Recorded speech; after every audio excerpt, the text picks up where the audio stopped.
حیثیت دیتے ہیں؟ ہماری نظر میں اس دین کا مقام کیا ہے؟ ہم اس دین کو کس نظر سے دیکھتے ہیں؟ اس لیے کہ آج آپ جانتے ہیں اللہ کا فضل و کرم ہے، دینی جماعتیں کام کرنے والے اپنے اپنے مسلک کے مطابق جو بھی کر رہی ہیں۔ اس قسم کے کتنے پروگرام ہوتے ہیں وہ آپ بھی جانتے ہیں، اور اس سے آگے بڑھ کر اللہ کا فضل و کرم مسجد ہے جہاں سے ممبر و محراب سے آپ تک دین کی باتیں پہنچائی جا رہی ہیں۔ اللہ کا فضل و کرم ہے، نیا زمانہ ہے، سوشل میڈیا کے الگ الگ ذرائع سے ہر آدمی کی جیب میں دین کی باتیں 24 گھنٹے موجود ہیں۔ ہماری گھر کی خواتین کا بھی یہ حال ہے، بہت ساری جگہ پہ اللہ کا فضل و کرم ہے کہ وہ دین کی باتیں گھر کے کام کاج کرتے ہوئے بھی سن رہی ہوتی ہیں، گھر میں بیٹھے ہوئے بھی سن رہی ہوتی ہیں۔ ہم اور آپ سفر کے دوران اپنی سواری میں دین کی باتیں سن رہے ہوتے ہیں۔ سوال یہ ہے کہ ہم اور آپ جب دین کی باتیں اتنی سنتے جانتے اور دوسری طرف یہ بھی مانتے ہیں کہ آخرت کے لیے یہ دنیا ہماری کھیتی ہے، تب پھر دین سے میرا اور آپ کا جیسا رشتہ ہونا چاہیے، دین سے میرا اور آپ کا جیسا تعلق ہونا چاہیے، ہماری اور آپ کی دینداری کا جو معیار جو درجہ ہونا چاہیے، ہمارے اور آپ کے اللہ تعالیٰ کی بندگی میں جو مقام ہمیں پانا چاہیے، اگر ہم اور آپ اس اعتبار سے دیکھنا چاہیں، یقین مانیں جہاں ہماری زندگی میں علم ہے وہاں عمل نہیں ہے یا بہت کم ہے۔ جتنا علم ہے اتنا عمل نہیں ہے، اور اتنا تو دور کی بات ہے جس قدر شوق سے ہم علم حاصل کرتے ہیں، تقریر سنتے ہیں، واعظ و نصیحت سنتے ہیں، بیان سنتے ہیں، درس سنتے ہیں، اس قدر شوق ہماری اور آپ کی عملی زندگی میں عملی میدان میں نظر نہیں آتا ہے۔ ایسا کیوں ہے؟ یہ فرق کیوں ہے کہ ہم دین کو سیکھ تو رہے ہیں لیکن عمل کرنے کے معاملے میں پیچھے؟ ایسا کیوں ہے کہ ہماری اور آپ کی زندگی کے اندر دین آیا تو ہے لیکن پوری طرح سے آیا نہیں، دین سے ہمارا رشتہ تو ہے لیکن پورا گہرا رشتہ نہیں ہے، دین سے ہمارا تعلق تو ہے لیکن ہمارے تعلق اور ہمارے اسلاف کے تعلق میں زمین و آسمان کا فرق نظر آتا ہے؟ ایسا کیوں ہے؟ اس مسئلے کو ہم اور آپ کو ایک مرتبہ پھر سے زیر بحث لانے کی ضرورت ہے، اس کا جائزہ لینے کی ضرورت ہے، اس پر خود کا محاسبہ کرنے کی ضرورت ہے، ہمیں اپنے آپ سے پوچھنے کی ضرورت ہے کہ ہم نے دین کو واقعی معنوں میں اپنی زندگی میں کیا مقام دیا ہے، کیا درجہ دیا ہے، کیا حیثیت دی ہے۔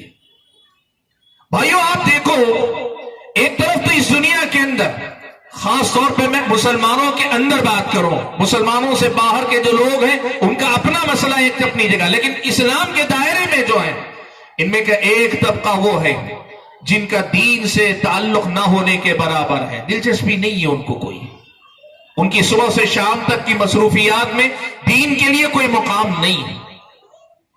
وہ صبح اٹھیں گے، شام میں بستر پہ لیٹیں گے، ان کی 24 گھنٹے کی جو مصروفیات ہوگی وہ خود اگر جائزہ لے کر دیکھیں دین کے لیے ان کی زندگی میں کیا مقام ہے، اس 24 گھنٹے میں کتنا وقت ان کا ہے، خود ان کو پتا چلے گا کوئی وقت نہیں۔ ایسا لگتا ہے کہ دین ایک طرف ہے، وہ ایک طرف ہے، جیسے دین ان کی کوئی ضرورت نہیں۔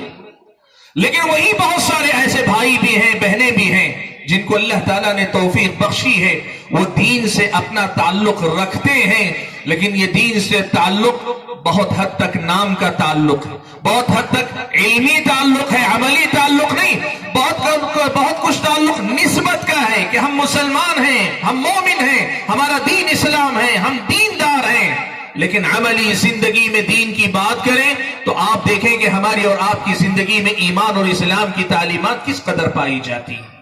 ہم اور آپ اگر اس حیثیت سے اپنے حالات کا جائزہ لینا چاہیں گے نا تو آپ کو پتا چلے گا بڑی تعداد ایسے لوگوں کی ہے جن کے پاس آج بھی، جو دینداری کے نام پہ، میں ان کی بات کروں، جن کے پاس آج بھی یہ صورتحال ہے، دینداری کا بڑا محدود تصور، بڑا لمیٹڈ معنی ہے، وہ نمازی ہیں تو ان کی زندگی میں آپ دیکھیں ان کے معاملات بڑے خراب ہیں، اور اگر اللہ کرے وہ معاملات میں اچھے ہیں، ذاتی اخلاق و عادات میں، نفس کی تربیت میں، اپنے آپ کی اصلاح میں ان کو آپ بڑے کوتاہ پائیں گے۔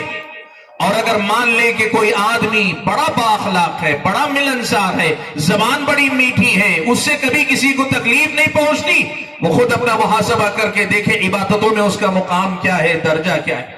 ہم نے دین کے کچھ حصے کو لیا ہوا ہے، حقیقی دین کو لینے کا جو مسئلہ ہے کہ دین پوری طرح تمہاری زندگی میں آ جائے یا تم پوری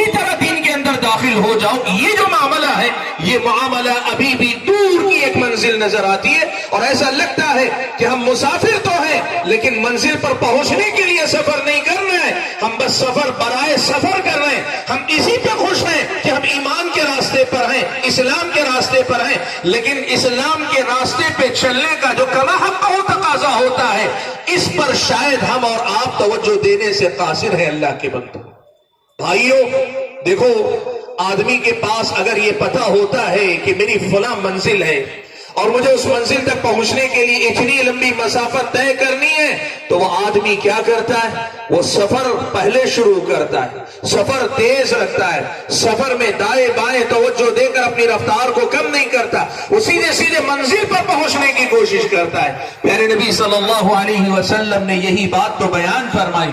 اللہ کے نبی نے فرمایا، من خاف ادلج، جس آدمی کو خوف ہوتا ہے نا اپنی زندگی کے میں ناکام ہو جانے کا، اللہ تبارک و تعالیٰ کے سامنے جواب دہی کا، اپنی منزل تک نہ پہنچنے کا، جس آدمی کے دل میں خوف ہوتا ہے نا، ادلجا، وہ صبح ہونے کا انتظار نہیں کرتا، رات کی ابھی اور تاریکی باقی ہی رہتی ہے، ابھی اندھیرا ٹھیک سے چھٹا بھی نہیں ہوتا، وہ آدمی اپنا سفر شروع کر لیتا ہے۔ اللہ کے بندوں، ایمان والا ہونے کا مطلب یہ ہے کہ ہم اور آپ اپنا سفر ایسے جاری رکھیں کہ ہمیں منزل کی فکر ہو، منزل پہ نظر ہو، اور منزل پہ پہنچنے کے شوق میں سفر بڑی تیز رفتاری سے طے ہو، یکسوئی کے ساتھ طے ہو، دلچسپی کے ساتھ طے ہو، دل جمعی کے ساتھ طے ہو، اور یوں سمجھیے کہ اللہ تبارک و تعالیٰ کی محبت میں طے ہو، پیارے نبی صلی اللہ علیہ وسلم کے نقش قدم پر طے ہو۔ میری اور آپ کی عملی زندگی ایسی ہونی چاہیے۔ لیکن میرے بھائیوں، میں نے جیسے کہا، صورتحال میری اور آپ کی یہ بتاتی ہے کہ ہماری اور آپ کی عملی زندگی میں دین ایمان کا مقام بہت ادھورا، بہت مختصر، بہت تھوڑا مقام ہے۔ ہم نے ابھی دین کو اپنی زندگی میں وہ جگہ نہیں دی جو جگہ ہم اور آپ کو دینی چاہیے۔ اس کی وجوہات کیا ہے؟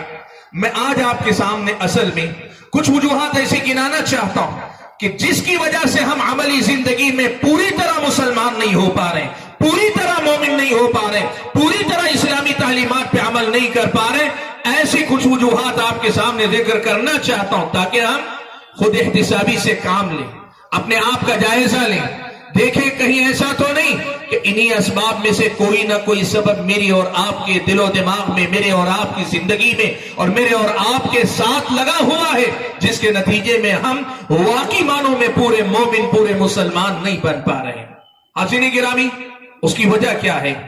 سب سے پہلی بات تو یہ ہے کہ ہمیں کی ایک بڑی تعداد یہ جانتی ہے کہ آخرت میں اللہ تبارک و تعالیٰ کے پاس ہماری اور آپ کی کامیابی جو ہو سکتی ہے وہ اسی دین کی بنیاد پر ہو سکتی ہے، یہ ہم جانتے ہیں۔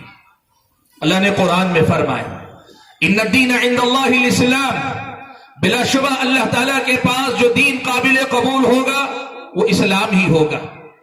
اللہ نے فرمایا، وَمَن يَبْتَغِ غَيْرَ الْإِسْلَامِ دِينًا فَلَن يُقْبَلَ مِنْهُ، جو آدمی اسلام کے علاوہ کوئی اور راستہ، کوئی اور دین اپنا کر آئے گا، اللہ کے پاس قبول نہیں کیا جائے گا۔ ایک مسلمان کے طور پہ ہم مانتے ہیں کہ اللہ تعالیٰ کے پاس کامیابی دین پر چل کر ہی ہو سکتی ہے، اور آخرت کی جس کھیتی کی ہم نے بات کی نا کہ یہ دنیا کھیتی ہے، جو پھل ہمیں آخرت میں لینا ہے وہ پھل ہمیں کہاں سے ملے گا؟ ہم سب جانتے ہیں کہ دین پہ عمل کر کے ہی ملے گا۔ آپ اور میں دین چھوڑ کر بقیہ کچھ بھی لے جائیں، دین چھوڑ کر چاہے کچھ بھی اپنا لے ہم اور آپ، لیکن اللہ تبارک و تعالیٰ کے پاس دین کے علاوہ کوئی اور چیز کام آنے والی نہیں۔ یہ بات ہم جانتے، لیکن مسئلہ کہاں ہے؟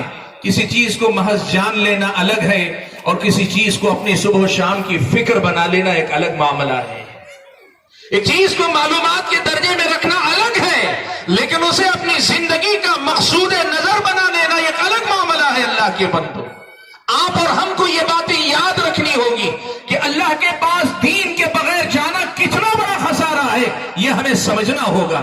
صحیح بخاری و مسلم کی روایت میں حضرت انس بن مالک رضی اللہ تعالیٰ عنہ روایت فرماتے ہیں کہ اللہ کے نبی صلی اللہ علیہ وسلم نے فرمایا کہ روز قیامت اللہ تبارک و تعالیٰ جہنمیوں میں سب سے ہلکے عذاب میں جو مبتلا انسان ہوگا نا، اسے اللہ تعالیٰ پوچھے گا کہ آج جو عذاب کی شدت، ہلکے عذاب والا، سب سے بڑا نہیں، جس میں سب سے ہلکا عذاب ہو رہا ہوگا، اسے بلا کر اللہ تعالیٰ اس سے پوچھے گا، کہے گا بتا آج جو تکلیف تجھے ہے اس تکلیف سے بچنے کے لیے ساری دنیا بھی تیرے پاس ہو تو کیا ساری دنیا دے کر بچنا چاہے گا؟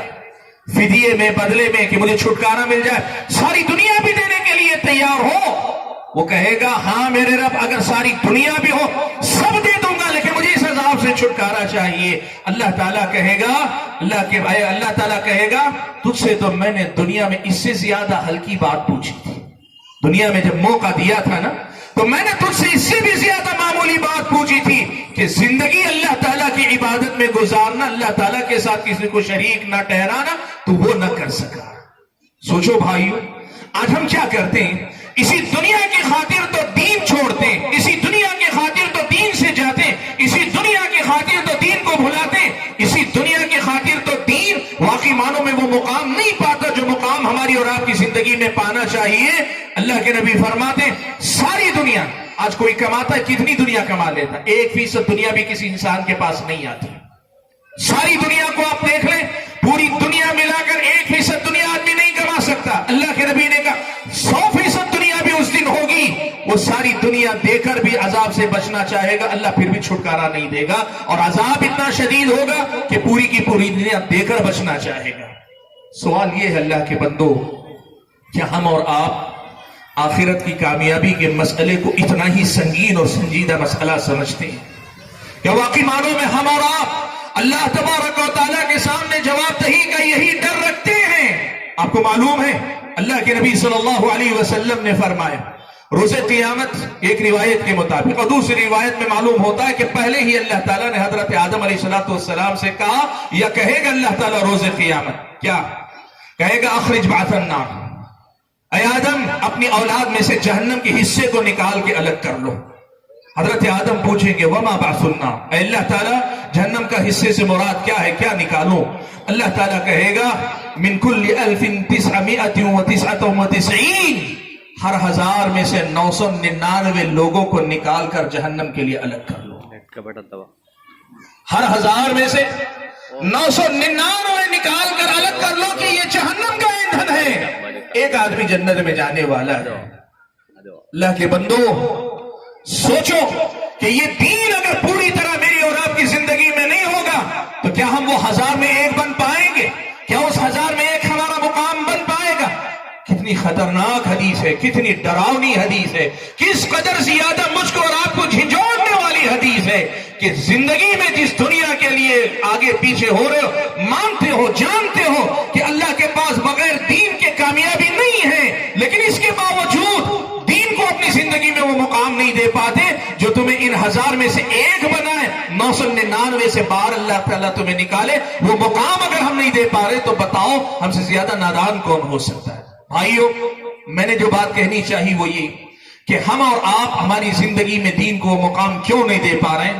اس کی پہلی وجہ یہ ہے کہ آخرت کی جو فکر ہونی چاہیے نا، یہ جو بات ہم مانتے ہیں کہ بغیر دین کے اللہ کے پاس کامیابی نہیں ہے، یہ جو ہم تسلیم کرتے ہیں اللہ تعالیٰ کے پاس کامیابی دین کی بنیاد پر ہوگی، یہ بات محض ایک عقل کی بات ہے، یہ محض ہماری سمجھ بوجھ کی بات، ہم نے مان لیا ہے کہ بات صحیح ہے، لیکن اسے اپنی روح میں اتارنا، اسے اپنی زندگی کی صبح و شام کی فکر بنا لینا، صبح و شام کا ایک جنون بنا لینا، صبح و شام تک کے لیے اپنی فکر بنا لینا، اس میں ہم اور آپ کمزور پڑتے ہیں، اور یہی وجہ ہے کہ کھیتی مانتے ہیں لیکن کھیتی کرتے نہیں ہیں۔ ہم مانتے ہیں کہ دنیا آخرت کی کھیتی ہے، لیکن ایک سنجیدہ کسان کی طرح موسم آئے جائے فرق نہیں پڑتا، لیکن ہم کھیتی کرنے کے لیے تیار نہیں۔ یہ پہلی وجہ ہے جس کی وجہ سے ہم اور آپ دین سے دور نظر آتے ہیں، اور وجہ کیا ہے؟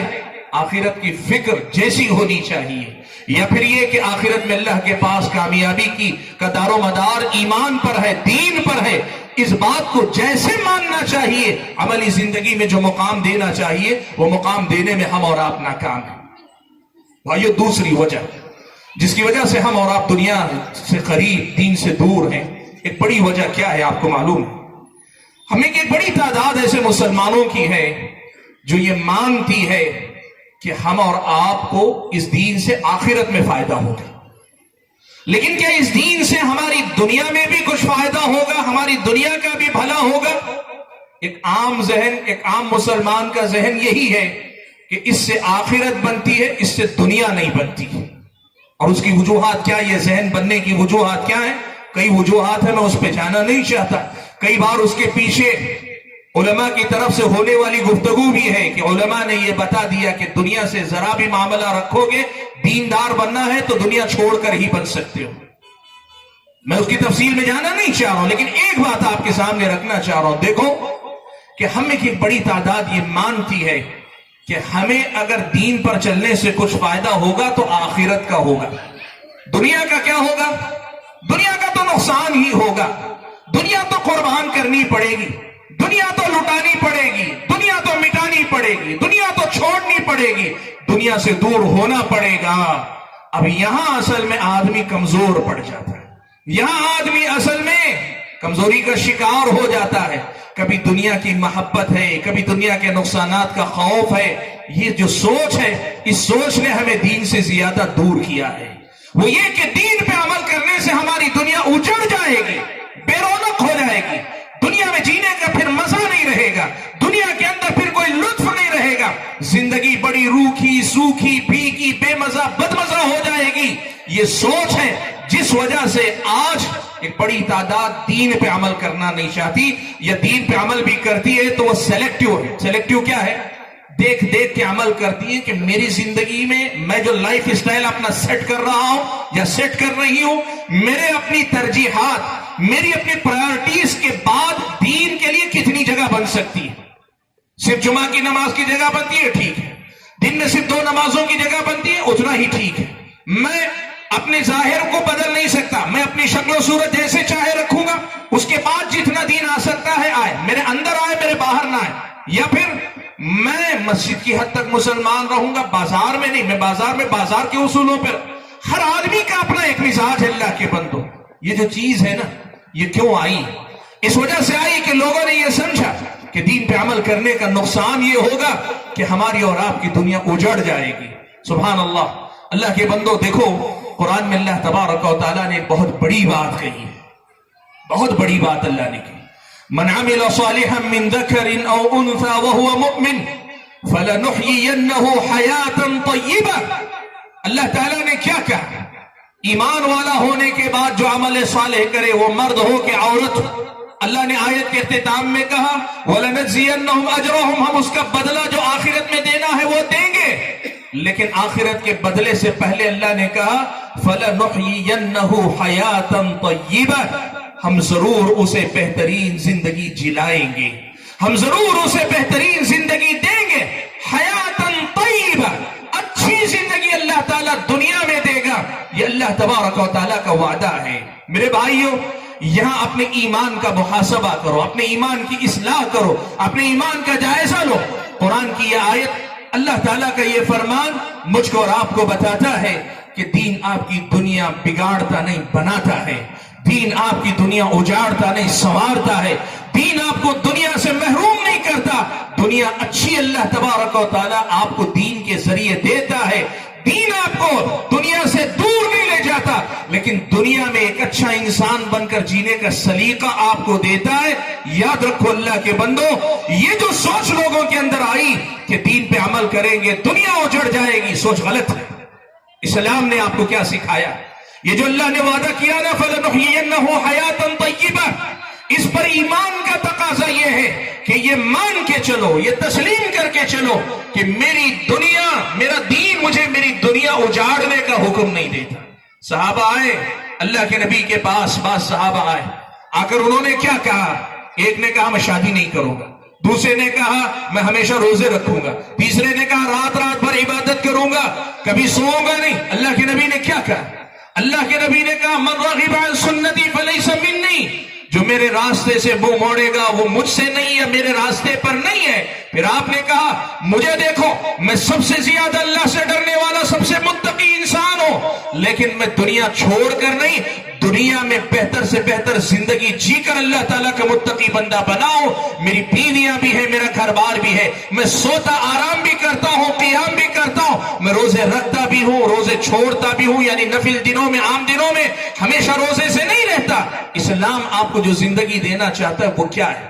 آج آپ اس مسئلے کو سمجھیں. میرا اپنا ماننا یہ ہے کہ آج ہماری اور آپ کی جو نوجوان نسل ہے نا، یہ جو نوجوان نسل جو اسکولوں کالجوں میں پڑھتی ہے، یہ جو نوجوان نسل جو آج ٹی وی کلچر کے حوالے ہم نے کیا ہوا ہے، ہم نے ان کو یہ جو سوشل میڈیا کے ذرائع یوٹیوب فیس بک وغیرہ سے کے حوالے کیا ہوا، اس نوجوان نسل کی گھٹی میں یہ بات پلانے کی ضرورت ہے کہ یہ دین تمہاری دنیا نہیں اجاڑے گا، یہ دین تمہیں تمہاری دنیا سے دور نہیں لے جائے گا، یہ دین تمہاری دنیا اچھی کرے گا۔ یہ بات جو قرآن کی اللہ نے کہی نا، فَلَنُحْيِيَنَّهُ حَيَاةً طَيِّبَةً، آج کی نوجوان نسل کو گھول کے پلانے کی ضرورت ہے۔ ورنہ بھائیو، آپ کو اندازہ ہے کہ نہیں مجھے نہیں پتا، جو مستقبل دکھائی دے رہا ہے نا، ہر طرف سے یہ حملے ہو رہے ہیں کہ انسان چاہے کچھ بھی بن جائے دیندار نہ بنے۔ ہر طرف سے یہ کوشش ہو رہی کہ انسان چاہے کچھ بھی ہو جائے لیکن وہ دین پہ عمل کرنے والا نہ بنے، اس کی کوشش ہو رہی۔ ارتداد، بے دینی، خواہشات کی غلامی، دنیا میں آزاد خیالی، لیبرلزم، کیا کیا نہیں کیا جا رہا ہے دنیا کے اندر۔ ایسے موقع پہ بھائیوں، اپنی نوجوان نسل کو یہ بات سمجھانے کی ضرورت ہے کہ اللہ تعالیٰ نے کہا دنیا بہتر سے بہتر اللہ تعالیٰ دے گا۔ میرے بھائیوں، اس دنیا کے سلسلے میں ذرا تفصیل میں آپ کے سامنے رکھنا چاہتا ہوں۔ دیکھو، اجازت چاہیے کہ اللہ کے نبی، میں غیر شادی شدہ زندگی جینا چاہتا ہوں، بیوی کے بغیر میں زندگی گزارنے کا فیصلہ کرنا چاہتا ہوں، اجازت دیجئے۔ اللہ کے نبی نے کہا کہ نہیں، آپ کو اس کی اجازت نہیں۔ اسلام میں کہا گیا کہ رہبانیت کے لیے کوئی جگہ نہیں ہے، دنیا چھوڑ کر جنگل و بیابان میں چلے جانے کا کوئی اللہ تعالیٰ نے آپ کو حکم نہیں دیا۔ آپ کو کہا کیا گیا؟ دیکھو، سمجھو یہ بات، اس دنیا کا بنانے والا اللہ تعالیٰ ہے، ہم اور آپ کو بنانے والا اللہ تعالیٰ ہے، اور اللہ نے اس دنیا میں ہمیں بھیجا ہے تاکہ ہم یہاں عمل کر کے آخرت کو جا سکیں۔ تو اللہ تبارک و تعالیٰ نے خود یہ بتا دیا، یہ اس کا کرم ہے، یہ اس کا انعام ہے، یہ اس کی رحمت ہے کہ اس نے ہمیں بتا دیا ہے کہ دیکھو، اس دنیا میں کچھ چیزیں ایسی ہیں جو چیزیں تمہارے لیے نقصان دہ ہی ہیں اور کچھ نہیں۔ جو چیزیں تمہارے لیے صرف نقصان دہ ہیں نا، اللہ نے ان کو حرام کیا ہے۔ شراب، زنا، قتل، جوا، سود، عادت و اطوار میں جھوٹ، ظلم، خیانت، لوگوں کے اوپر زبردستی، زیادتی، تہمت لگانا، الزام لگانا، لوگوں کے بارے میں جو ہے غلط بیانی کرنا، دھوکہ دینا، لوگوں کو اپنی زبان سے اپنے ہاتھ سے یہ سب چیزیں کیا ہے؟ اس میں تمہارا کوئی فائدہ نہیں۔ اللہ تعالیٰ نے اس لیے حرام کیا کہ دنیا کی یہ ساری باتیں تمہارا نقصان ہی کرتی۔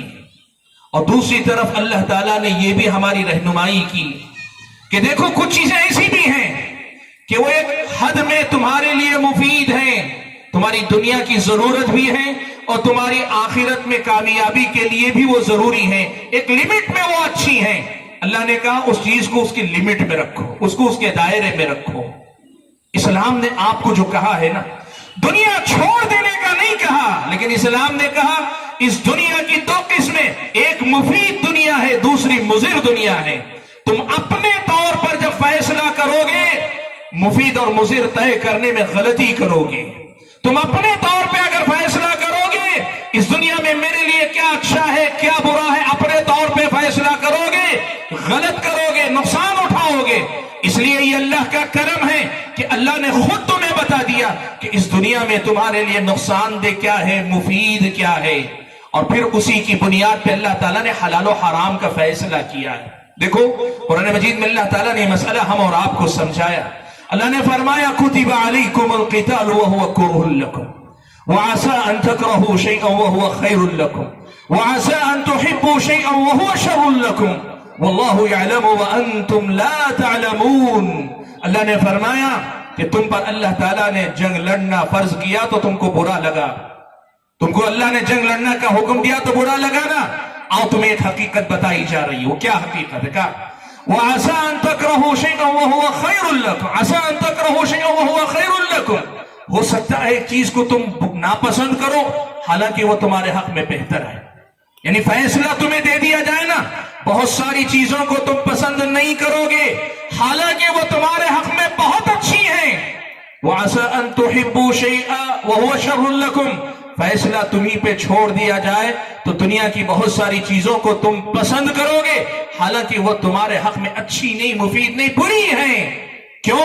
واللہ یعلم وانتم لا تعلمون، اللہ تبارک و تعالی جانتا ہے تم نہیں جانتے ہو. تمہارا علم محدود ہے, تمہاری معلومات محدود ہے, تمہارا فیصلہ تمہاری معلومات کے دائرے میں ہوگا. اللہ تعالیٰ کا حکم, اللہ تعالیٰ کی شریعت اللہ تعالیٰ کے علم کے مطابق ہوگی.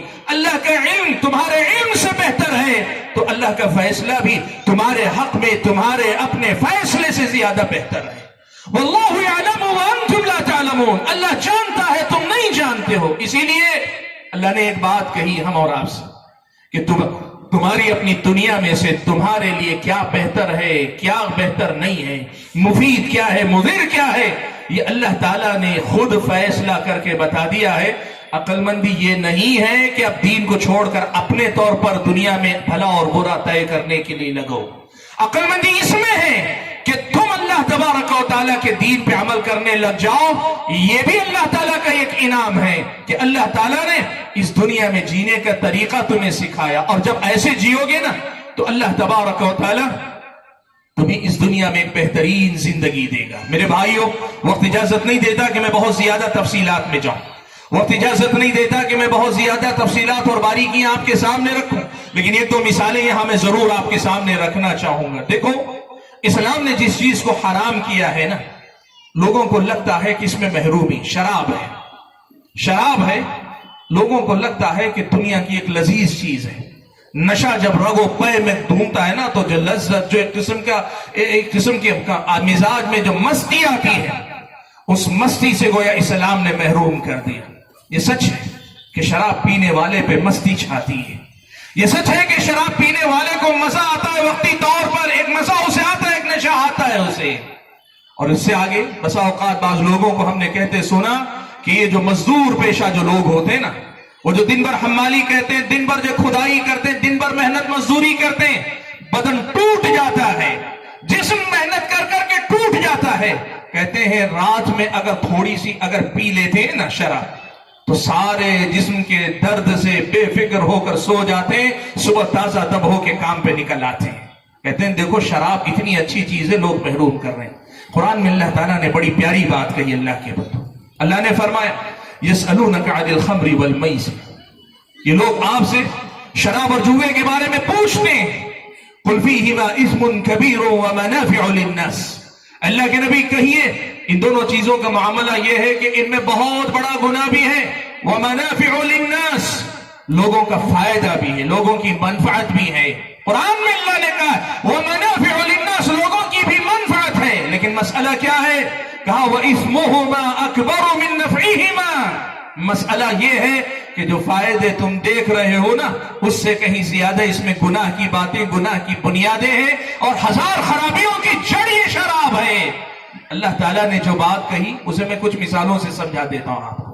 آپ نے کہا نا دنیا کی ایک مستی ہے, بے کیفی ہے, ایک قسم کا جنون ہے, ایک قسم کی لذت ہے, یا پھر یہ کہ تھکے مارے انسان کے لیے, یا بسا اوقات لوگ کہتے ہیں سردی کے علاقوں کے اندر بدن میں گرمی لانے کے لیے شراب کے اندر فائدے ہیں. اللہ تعالیٰ نے جو بات کہی اس کو سمجھو. شراب کیا ہے آپ کو معلوم ہے؟ شراب کیا ہے معلوم آپ کو؟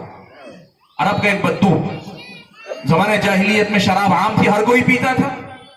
ایک بدو شراب نہیں پیتا تھا. اس بدو سے کسی نے پوچھ لیا شراب کیوں نہیں پیتے ہو؟ دیکھو بدو تھا, فطرت پہ تھا, لیکن اس نے جواب دیتے ہوئے کہا لا اشرب ما یشرب عقلی, جو چیز میری عقل کو پی جائے میں ویسی چیز پی نہیں سکتا. جو چیز میری عقل کو پی جائے میں ایسی چیز پی نہیں سکتا. کیا مطلب ہے میرے بھائیوں؟ اللہ تعالیٰ نے ہم اور آپ کو جو انسان بنایا ہے نا, اس انسان کے اندر اس کی عقل کا بڑا عمل دخل ہے. اس انسان کی انسانیت کا اس کے عقل, اس کے دماغ سے, اس کی سمجھ بوجھ سے بڑا گہرا تعلق ہے. اور شراب وہ چیز ہے جو ایسے چھوٹے چھوٹے فائدے دے نہ دے, لیکن انسان کی عقل کو مار دیتی ہے, انسان کی عقل چھین لیتی ہے. انسان کی عقل جب ماری جائے نا تو پھر انسان حیوان ہوتا ہے, اور حیوان ہی نہیں, حیوانوں میں بدترین حیوان بن جاتا ہے. آج آپ دیکھو, آپ نے شراب کے یہ فائدے تو سنے, لیکن کیا کبھی آپ نے شراب کے نقصانات کا جائزہ لینے کی کوشش کی؟ آپ اگر دیکھ سکو تو دیکھو. شراب پینے کے بعد آپ نے دیکھا ہوگا, نہیں دیکھا تو ابھی نکل جاؤ, یہی کسی سڑک کے کنارے آپ کو کسی نالی پہ کوئی پڑا ہوا ملے گا. انسان ہے لیکن نالی, گندی نالی میں گرا ہوا ہے. انسان کو شراب انسانیت سے گرا کے گندی نالی کے کیڑے کے برابر بنا دیتی. آپ نے شرابی کو دیکھا ہوگا، جب اسے لت لگ جاتی ہے نا، وہ اپنی اس لت کا ایسا غلام ہوتا ہے کہ پھر اس لت کے آڑ میں وہ ساری دنیا بھول جاتا ہے۔ ہم نے وہ منظر بھی دیکھے سنے ہیں کہ ایک بیوی شوہر سے تنگ ہے، شوہر شرابی ہے، بیوی خود جاتی ہے محنت مزدوری، حالانکہ اس کا کام نہیں ہے، اس کا کام تو اپنا گھر سنبھالنا، لیکن محنت کرتی ہے، مزدوری کرتی ہے، کماتی ہے، لاتی ہے، اور بڑی مشکل سے اپنا گھر چلانے کی کوشش کرتا ہے۔ یہ شرابی شراب کی لت میں آ کے اس بیوی پہ ظلم زبردستی کرتا ہے، مارتا ہے، پیٹتا ہے، اور وہ پیسہ بھی اس کے ہاتھ سے چھین کر لے جاتا ہے۔ اور آپ یقین کرو، یہ اس شراب ہی کی لت کا نتیجہ ہے، اس نشے کی لت ہی کا نتیجہ ہے۔ آپ نے وہ منظر بھی دیکھا، سنا ہوگا، نہیں تو دیکھ بھی لیں گے کہ ابھی بھی دیکھیے آپ۔ کئی بار ایسا ہوتا ہے، گھر میں شیرخوار بچہ ہے، بچے کے دودھ پینے کے لیے دودھ نہیں ہے، ماں کہیں سے محنت مزدوری کر کے اپنے بچے کو دودھ پلانے کے لیے وہ پانی پر پیسہ لاتی ہے۔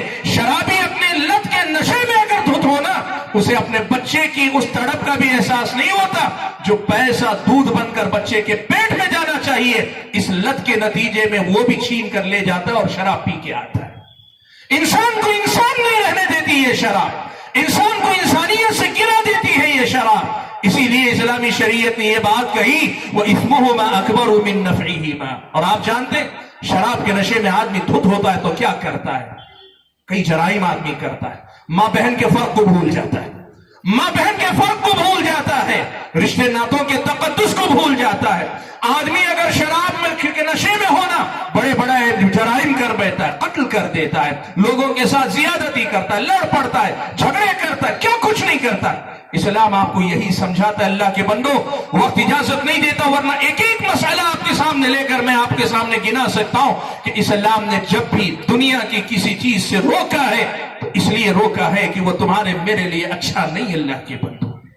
اب ایسی ہی حقیقت ہے، اسلامی شریعت کی ساری تفصیلات آپ دیکھتے جاؤ، ساری تفصیلات دیکھتے جاؤ، سمجھ میں آئے گا کہ یہ نقصان دہ تھی، تبھی اللہ تبارک و تعالیٰ نے ہم اور آپ کو اس سے روکا ہے، اس سے منع کیا ہے۔ اگر یہ مفید ہوتی نا تو اللہ تعالیٰ اسے حرام نہ کرتا۔ اسی لیے میں آپ کو بتاؤں، اہل علم نے لکھا ہے، شریعت اسلامیہ کی جو حلال و حرام کی تفصیلات ہیں نا، اس کا خلاصہ لکھتے ہوئے اہل علم نے لکھا ہے کہ اللہ نے اگر کسی کام کے کرنے کا حکم دیا ہے نا، کسی کام کے کرنے کا اگر اللہ نے حکم دیا ہے تو آپ یہ جان لو کہ اس میں ہمارا اور آپ کا فائدہ ہی فائدہ ہے، اسی لیے اللہ نے اس کا حکم دیا ہے۔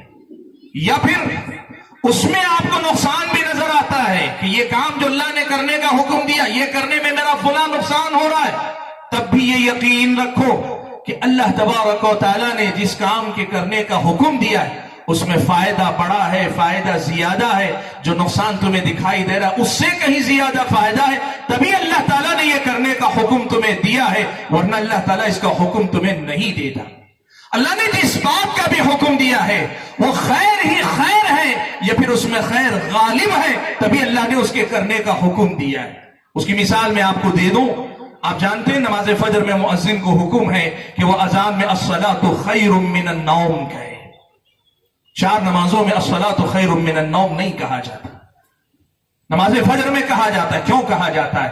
آپ جانتے ہیں صبح سے پہلے کی، فجر سے پہلے کی جو نیند ہوتی نا، اس میں فائدہ کم ہے لیکن مزہ بہت ہے، لذت بہت ہے۔ اس موقع پہ اپنا بستر چھوڑنا بہت بڑی آزمائش ہے۔ سادہ الفاظ میں ہم کہیں، اس موقع پہ بستر چھوڑ کر اٹھنے میں بڑا نقصان ہمارا اپنا محسوس ہوتا ہے، ہمیں محسوس ہوتا ہے کہ ہمارا بہت بڑا نقصان ہے اس کے اندر، ہمیں معلوم ہوتا ہے کہ اس میں ہمارا بہت بڑا نقصان ہے۔ اسلامی شریعت آپ کو یہ بتانا چاہتی ہے کہ تمہارا سمجھنا صحیح ہے، نیند اچھی لگتی ہے، نیند میں مزہ آ رہا ہے، لیکن مسئلہ یہ ہے کہ الصلاۃ خیر من النوم، اس وقت جو نماز ہے، جس نماز کے لیے تمہیں بلایا جا رہا ہے، یہ نماز تمہارے اپنی دنیا، تمہاری اپنی آخرت کے لیے اس نیند سے زیادہ بہتر ہے۔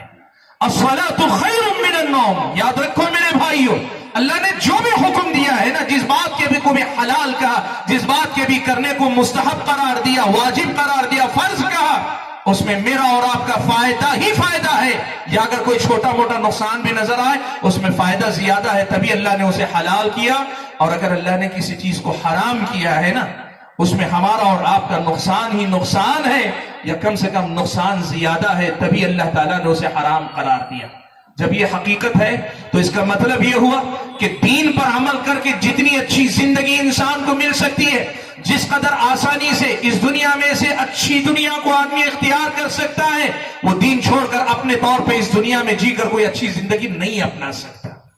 فَلَنُحْيِيَنَّهُ حَيَاةً طَيِّبَةً، وہ زندگی جو آپ کے پاس دولت رہے نہ رہے، بہر دو صورت آپ کی زندگی میں سکون لائے گی۔ وہ زندگی جو آپ کی شہرت رہے، گمنامی رہے، لیکن آپ کی زندگی کے اندر ایک اطمینان اللہ تعالیٰ آپ کو دے گا۔ آپ کے اپنی زندگی کے تئیں آپ راضی رہیں گے، خوش رہیں گے۔ دنیا کے اندر جینے والے یہ جو رنگ برنگی گاڑیاں، رنگ برنگے محلات میں جو جیتے ہیں، ضروری نہیں کہ یہ خوشحال بھی ہوں، ان کا ظاہر خوشحال ہے۔